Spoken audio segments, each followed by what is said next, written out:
H-1B visa का इतिहास जटिल और विवादास्पद रहा है। यह एक विशेष श्रम कमी को हल करने के लिए शुरू किया गया था, लेकिन अब यह अमेरिका के प्रौद्योगिकी क्षेत्र का एक महत्वपूर्ण हिस्सा बन गया है और एक गहन बहस का विषय भी है। यहाँ इसका इतिहास कालक्रमानुसार दिया गया है। 1990 H-1B वीज़ा की शुरुआत। आधुनिक H-1B वीज़ा कार्यक्रम को 1990 के आव्रजन अधिनियम इमिग्रेशन एक्ट ऑफ 1990 द्वारा स्थापित किया गया था, जिस पर राष्ट्रपति जॉर्ज H.W. बुश ने हस्ताक्षर किए थे। इसका मूल उद्देश्य अमेरिकी नियोक्ताओं को विशेष व्यवसायों में विदेशी श्रमिकों को अस्थायी रूप से काम पर रखने की अनुमति देना था, जिनके लिए स्नातक की डिग्री या उससे अधिक की आवश्यकता होती है। शुरुआती वार्षिक सीमा 65,000 वीज़ा निर्धारित की गई थी। Information sound. 1990 के दशक के अंत में .com बूम और सीमा में वृद्धि। 1990 के दशक के अंत में जब प्रौद्योगिकी क्षेत्र में उछाल आया तो कुशल श्रमिकों, विशेष रूप से कंप्यूटर से संबंधित क्षेत्रों में की मांग H-1B सीमा से कहीं अधिक हो गई। 1997 पहली बार 65,000 की सीमा पूरी हो गई। 1998 ACWIA American competitiveness and workforce improvement act ने वित्तीय वर्ष 1999 और 2000 के लिए वार्षिक सीमा को अस्थायी रूप से बढ़ाकर 1,15,000 कर दिया। इसने अमेरिकी श्रमिकों के प्रशिक्षण कार्यक्रमों के लिए धन देने का एक नया शुल्क भी पेश किया। इंफॉर्मेशन साउंड 2000 AC21 ने वित्तीय वर्ष 2001, 2002 और 2003 के लिए सीमा को बढ़ाकर 1,95,000 कर दिया, जो अब तक का सबसे अधिक था। इस अधिनियम में कुछ प्रमुख प्रावधान भी शामिल थे, जिससे H-1B कर्मचारियों के लिए नियोक्ता बदलना आसान हो गया।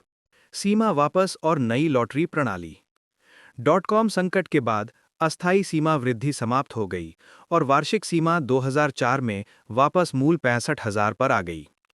मांग जारी रहने के कारण वीज़ा सीमा आवेदन अवधि शुरू होने के कुछ ही दिनों के भीतर पूरी हो जाती थी। 2004 H-1B वीज़ा सुधार अधिनियम ने अमेरिकी मास्टर डिग्री या उससे अधिक योग्यता वाले विदेशी श्रमिकों के लिए विशेष रूप से 20,000 अतिरिक्त वीज़ा जोड़े। इसने दो स्तरीय लॉटरी प्रणाली बनाई, जो आज भी उपयोग में है। Information sound. 2010 का दशक, लॉटरी और इलेक्ट्रॉनिक पंजीकरण का उदय। H-1B सीमा हर साल अक्सर अप्रैल के पहले कुछ दिनों के भीतर ही पूरी होती रही। ये लॉटरी प्रणाली, जहां मांग उपलब्ध वीज़ा से कहीं अधिक है, इस कार्यक्रम की पहचान बन गई। 2019 में USCIS ने एक इलेक्ट्रॉनिक पंजीकरण प्रणाली शुरू की। इस पूर्व आवेदन प्रक्रिया में नियोक्ता को प्रत्येक उम्मीदवार को एक छोटे शुल्क पर पंजीकृत करना होता है और केवल चुने गए उम्मीदवारों को ही पूर्ण H-1B याचिका दायर करने के लिए आमंत्रित किया जाता है। वर्तमान बहस और चल रहा विवाद। H-1B कार्यक्रम गहन बहस का विषय बना हुआ है। आलोचकों का तर्क है कि इसका कुछ कंपनियों, विशेष रूप से IT आउटसोर्सिंग फर्मों द्वारा अमेरिकी श्रमिकों को कम वेतन वाले विदेशी श्रमिकों से बदलने के लिए दुरुपयोग किया जाता है।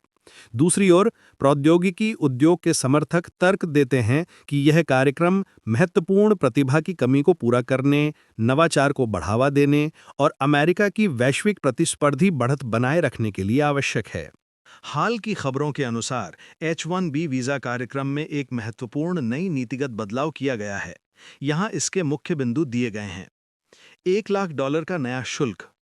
एक उद्घोषणा पर हस्ताक्षर किए गए हैं, जिसके तहत नए H-1B वीज़ा आवेदनों पर $1,00,000 का एक बार का शुल्क लगाया गया है। ये पिछले शुल्क, जो $2,000 से $5,000 के बीच था, से काफ़ी अधिक है। कौन प्रभावित होगा? ये नया शुल्क केवल नए आवेदकों पर लागू होता है जो वर्तमान में संयुक्त राज्य अमेरिका से बाहर हैं। इसका असर मौजूदा H-1B वीज़ा धारकों, अपने वीज़ा को नवीनीकृत करने वालों या जो पहले से ही अमेरिका में हैं, उन पर नहीं पड़ेगा। प्रभावी तिथि: ये नया नियम 21 सितंबर 2025 से लागू हुआ है।